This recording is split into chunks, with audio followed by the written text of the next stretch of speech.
A federal court just forced UnitedHealth to prove a doctor, not AI, denied those claims. A tool called NH-Predict was processing insurance claims.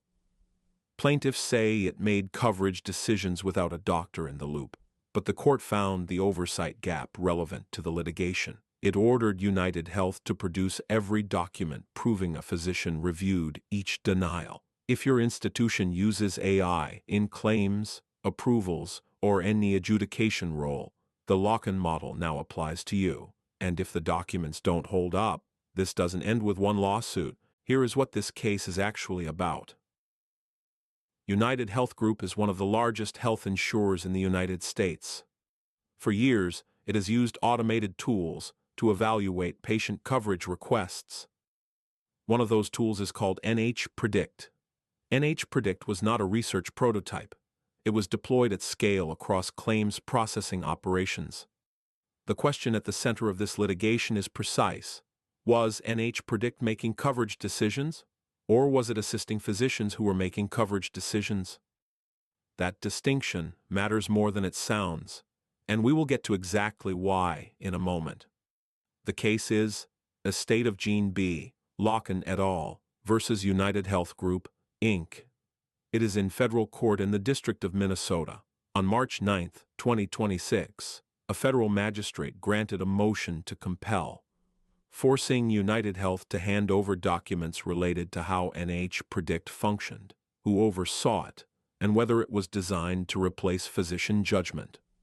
No liability ruling has been issued, but the court has already said the question of whether AI replaced your doctor is relevant enough to the litigation to require document production under oath. Let's establish the mechanism precisely. There are two ways an insurer can use AI in claims processing. The first is decision support. A physician reviews a case. The AI surfaces relevant data, flags patterns, suggests considerations. The physician weighs the input and makes an independent clinical judgment. That is a defensible governance model. The second is decision replacement. The AI evaluates the claim and generates an output: approve, deny, escalate. A physician is technically in the chain, but the output is preformed. The review is downstream of a conclusion that has already been reached. The physician is not exercising judgment. The physician is confirming a result. One of those is a controlled process. The other is a control failure. The plaintiffs in Lokken allege NH-Predict operated in the second category. They allege coverage decisions were generated or shaped by the algorithm, and that meaningful physician review, if it occurred at all, happened after the output was already set. But here is what the court found most significant. It was not just the allegation that NH-Predict may have replaced physician judgment. It was that UnitedHealth could not readily demonstrate, from existing documentation, that the process worked the way it was supposed to. That is why the magistrate treated the oversight documentation as relevant and proportional to the plaintiff's claims, not a ruling on whether the governance was adequate. The adequacy question is still open. That is exactly what the documents will have to answer. The court order is not the story. What is inside those documents is the story, and UnitedHealth now has no choice but to produce them. So what happens when those documents surface? That depends on what they contain, and that is exactly the question this case is now built to answer. The discovery order opens 3 simultaneous exposure tracks. Each one is independent. Each one compounds the others. The first track is document exposure. UnitedHealth must now produce materials showing how NH-Predict was built, validated, deployed, and monitored. That includes model design specifications, training data governance records, validation testing outcomes, and oversight protocols for ongoing deployment. If those documents show that NH-Predict was deployed without adequate validation, or that known model accuracy concerns were not resolved before the tool was used in coverage decisions, those records do not stay inside the litigation. They become exhibit ready in every related proceeding that follows. The court did not issue a broad discovery order. It targeted oversight documentation specifically. That scope reflects the court's determination that oversight records are relevant and proportional to the plaintiff's claims, not a ruling on whether the governance was adequate. The adequacy question is still open. That is exactly what the documents will have to answer, which means those documents matter. The second track is bad faith exposure. Under insurance law, denying a valid claim without proper investigation constitutes bad faith. The proper investigation standard requires genuine clinical judgment by a qualified reviewer. It does not allow for procedural theater, a physician's signature on a decision that was made by an algorithm before the physician was involved. If NH-predict generated denials and physician review did not meaningfully occur, the bad faith exposure is not limited to Gene Lokken's estate. It scales across every claim where the tool operated in the same configuration. The named case is one plaintiff.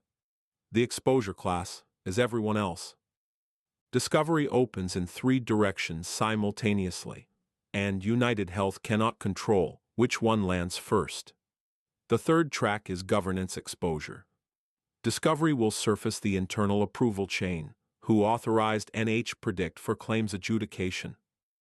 What testing and validation occurred before deployment? What did legal and compliance review before the tool went live? What did the board know?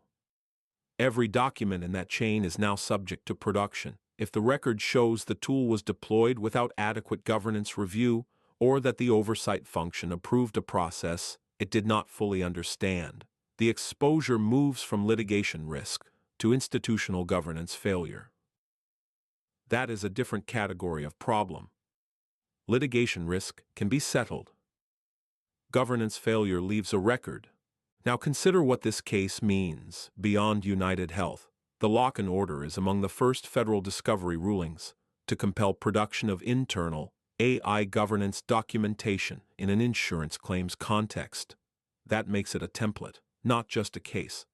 Plaintiff attorneys now have a replicable model. File for discovery into AI decision-making in coverage disputes.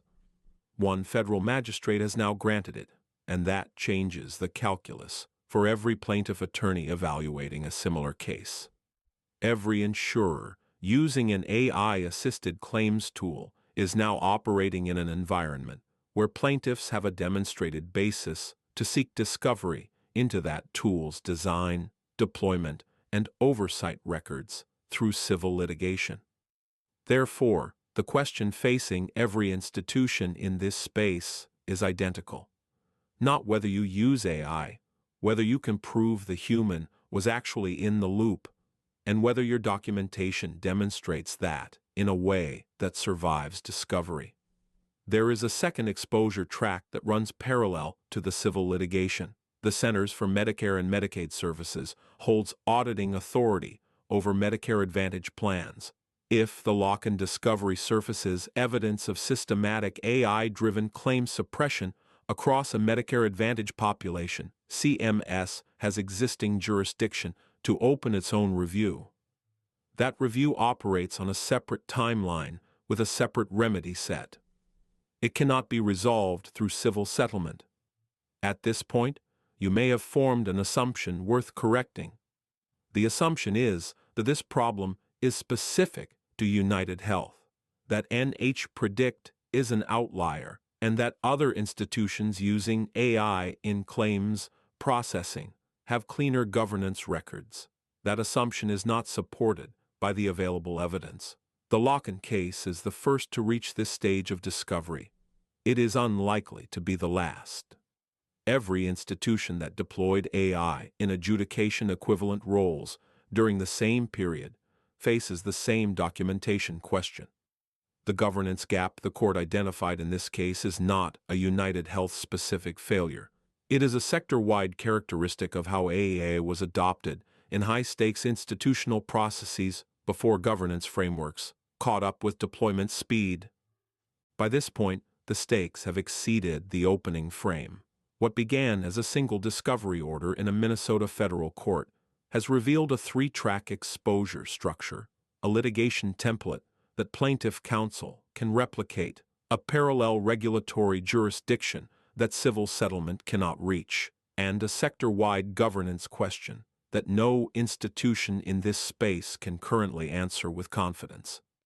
The Lokken matter is ongoing. Discovery is in progress. No liability ruling has been issued, but the court has established something that does not require a liability ruling to matter.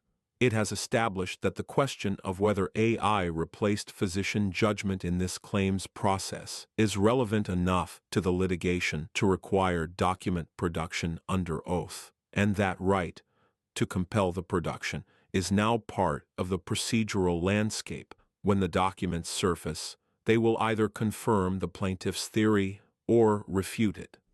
If they confirm it, the restructuring of AI deployment governance in institutional claims adjudication will not be optional.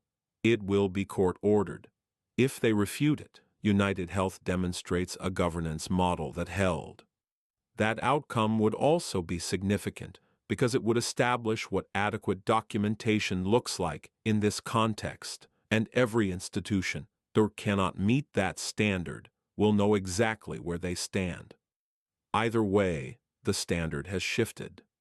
A federal court looked at how AI was used in a coverage decision and said, "Show us the documentation. Show us who reviewed it. Show us what the oversight looked like." That is a higher evidentiary bar than most institutions have faced, and it does not apply only to UnitedHealth. ScamBeast analyzes corporate fraud patterns and governance failures using primary regulatory sources. Follow ScamBeast if you work in finance, tech, or leadership. Full sources and documentation are in the description.